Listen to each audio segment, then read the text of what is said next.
Hello friends, அஸ்ஸலாமு அலைக்கும். இப்போ நம்ம என்ன செய்ய போகிறோம்னா கேக்கு தான் செய்ய போகிறோம். ஹாப்பி பிஸ்கெட்டை வச்சு எப்படி கேக்கு செய்கிறதுன்னு பார்க்கலாம்.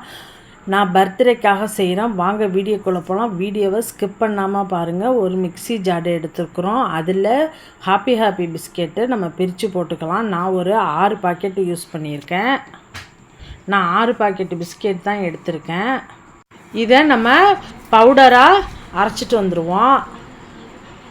நல்லா கட்டிலாம் இல்லாமல் நல்லா பவுடராக பொடி பண்ணிட்டு வந்துடலாம்.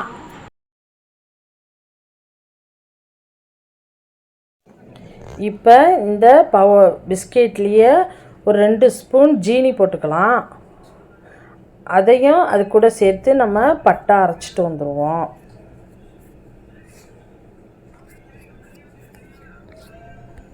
பாருங்கள், எல்லாத்தையும் நல்லா அரைச்சாச்சு. இப்போ அதை நம்ம ஒரு பவுலில் மாற்றிக்குவோம். இந்த மாதிரி பிஸ்கெட் 1 2லாம் இல்லாமல்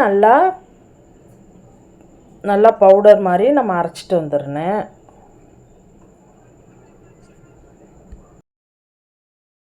இப்போ காய்ச்சி ஆற வச்ச பால் வச்சுருக்கேன். அதை இதில் கொஞ்சம் கொஞ்சமாக ஊற்றி நம்ம இந்த மாதிரி கலந்துக்கலாம்.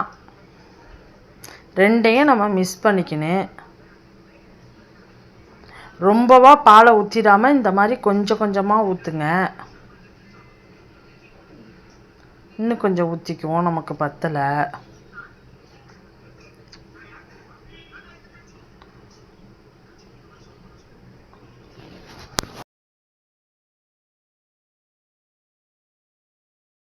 இன்னும் கொஞ்சம் பால் ஊற்றிக்கலாம். இந்த மாதிரியே நான் செய்கிற மாதிரியே நல்லா பீட் பண்ணிக்கங்க.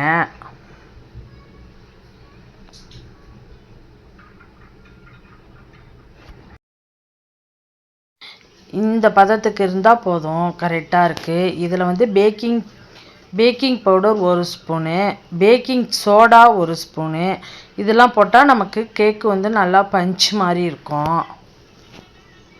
நான் ஈனோ பாக்கெட்டும் எடுத்திருக்கேன். அதில் ஒரு அரை பாக்கெட் கொட்டிக்கிறேன். போட்டு இப்போ எல்லாத்தையும் நல்லா மிக்ஸ் பண்ணிக்குவோம். எல்லாத்தையும் நல்லா ஒன்றா கலந்துக்கலாம். நல்லா கொஞ்சம் பீட் பண்ணிக்கங்க. அப்போ தான் கேக்கு நமக்கு நல்லா சாஃப்டாக கிடைக்கும்.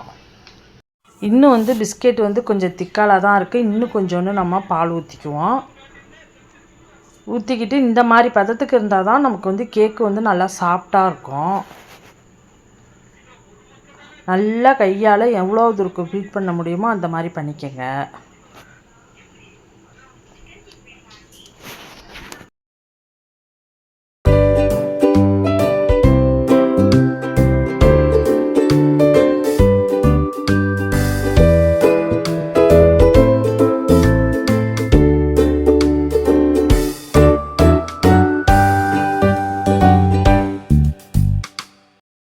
இப்போ நமக்கு கரெக்டாக இருக்குது. நம்ம எந்த சட்டியில் கேக்கு பீட் பண்ண போகிறோமோ அந்த சட்டியில் நம்ம நெய் போட்டு எல்லா பக்கமும் தடவி விட்டுக்குவோம். நான் நெய் 1 ஸ்பூன் ஊற்றி எல்லா பக்கமும் தடவி விட்டுக்கிறேன். நெய் தடவுனத்துக்கு பிறகு பட்டர் சீட்டு அடியில் போட்டுக்கலாம். அப்போ தான் நம்ம கேக்கு நல்லா ஒட்டாமல் நமக்கு நல்லா அழகாக வந்துடும். அது மேலேயும் கொஞ்சம் நம்ம நல்லா நெய் தடவிக்குவோம். அப்போ தான் கேக்கு நமக்கு பிச்சுக்கிட்டு வராமல் அழகாக உளுந்துரும். இப்போ நம்ம கேக்கை நம்ம கேக்கு மாவை இதில் ஊற்றிக்குவோம். பாருங்கள், இந்த பதத்துக்கு இருக்குன்னு இந்த மாதிரி கேக்கு ஊற்றுனா இந்த மாதிரி மடிப்பாக வரணும். இந்த மாதிரி சட்டியை கொஞ்சம் தட்டி விட்டுக்கோங்க. அப்போ தான் ஏர் இல்லாமல் இருக்கும், பபிள்ஸ்லாம் இல்லாமல் இருக்கும். இப்போ ஒரு பேனை நான் 10 நிமிஷம் ஹீட் பண்ணியிருக்கேன். இப்போ அதில் தூக்கி நம்ம இந்த மாதிரி ஒரு கலவடை மாதிரி போட்டுக்கோங்க. அது மேலே இந்த கேக்கு சட்டியை தூக்கி வச்சு இப்படியே சிம்மில் இருக்கட்டும். ஒரு 30 நிமிஷம் வெந்தால் போதும். இப்படியே நல்லா மூடி போட்டு 30 நிமிஷம் வேகட்டும். 30 நிமிஷம் ஆயிடுச்சு. இப்போ இதை ஓப்பன் பண்ணி நமக்கு வெந்திருச்சாண்டு ஒரு ஸ்டிக்கை வச்சு நம்ம குத்தி பார்க்கலாம். பாருங்கள், ஒட்டவே இல்லை, நல்லா வெந்துருச்சு. இதை இப்படியே ஒரு 4 மணி நேரம் ஆற விட்டுருவோம். இப்போ நம்ம இதை நல்லா ஆறிடுச்சு. இப்போ நம்ம ஒரு தட்டையில் கொட்டிக்கலாம். பாருங்கள், தட்டுனோனியே அதில் கொஞ்சம் கூட ஒட்டவே இல்லை, நல்லா அழகாக வந்துருச்சு. இப்போ இந்த பேப்பரை நம்ம பிரிச்சுக்குவோம்.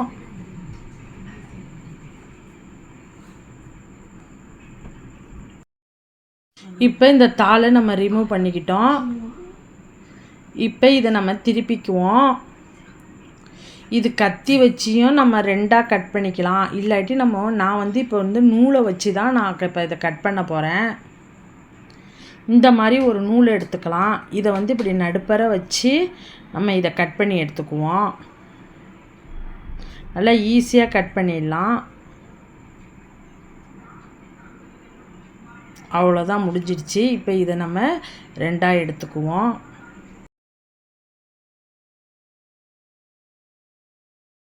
இப்போ விப்பிங் கிரீம் எடுத்திருக்கேன்.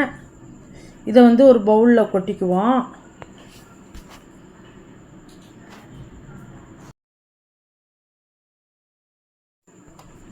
எல்லா பவுடரையும் கொட்டிக்கிட்டோம். இப்போ கொஞ்சமாக பால் சேர்த்துக்குவோம். நான் இப்போ பீட்டரை வச்சு தான் பீட் பண்ணுறேன். கொஞ்சம் கொஞ்சமாக பால் சேர்த்து பீட் பண்ணிக்குவோம்.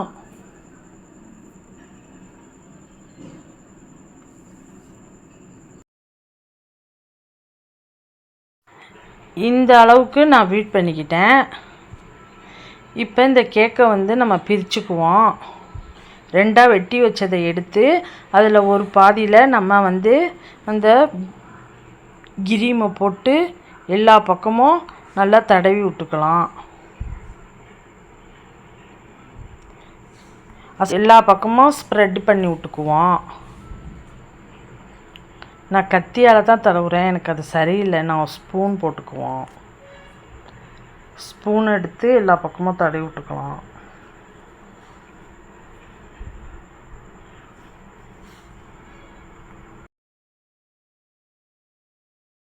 இப்போ தடவியாச்சு. அது மேலே மேற்பகுதியை வச்சுருவோம். இப்படியே இருந்தால் நல்லா இருக்காது. நம்ம சைட்லலாம் கொஞ்சம் சைஸ் பண்ணிக்குவோம். அந்த கிரீம் வலிகிறதெல்லாம் கொஞ்சம் எடுத்து விட்டுக்கலாம். கேக்கு மேலே சிம்பிளாக இருக்குது, நல்லா இல்லை. இப்போ நம்ம ஒரு பால் கவரில் இந்த கிரீமை போட்டு கோணு மாதிரியே கத்திரிக்கோலால் கட் பண்ணிக்குவோம். ஒரு ஓரத்தில் இப்படி நம்ம பேர் எழுதிக்குவோம். இது பார்க்க நல்லா கொஞ்சம் லுக்காக இருக்கும். இந்த மாதிரி பேர் எழுதவும் கொஞ்சம் நல்லா இருந்துச்சு.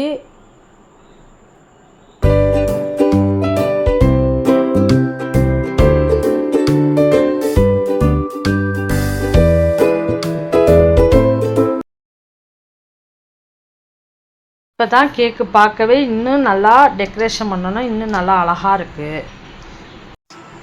இந்த கேக்கு பிடிச்சிருந்துச்சுன்னா கமெண்ட் பாக்ஸில் கமெண்ட் சொல்லுங்கள். எவ்வளோ நல்லா சாஃப்டாக இருக்குன்னு பாருங்கள். இந்த வீடியோ பிடிச்சிருந்தா லைக் பண்ணுங்கள், ஷேர் பண்ணுங்கள், கமெண்ட் பண்ணுங்கள். முக்கியமாக சப்ஸ்கிரைப் பண்ணிக்கோங்க.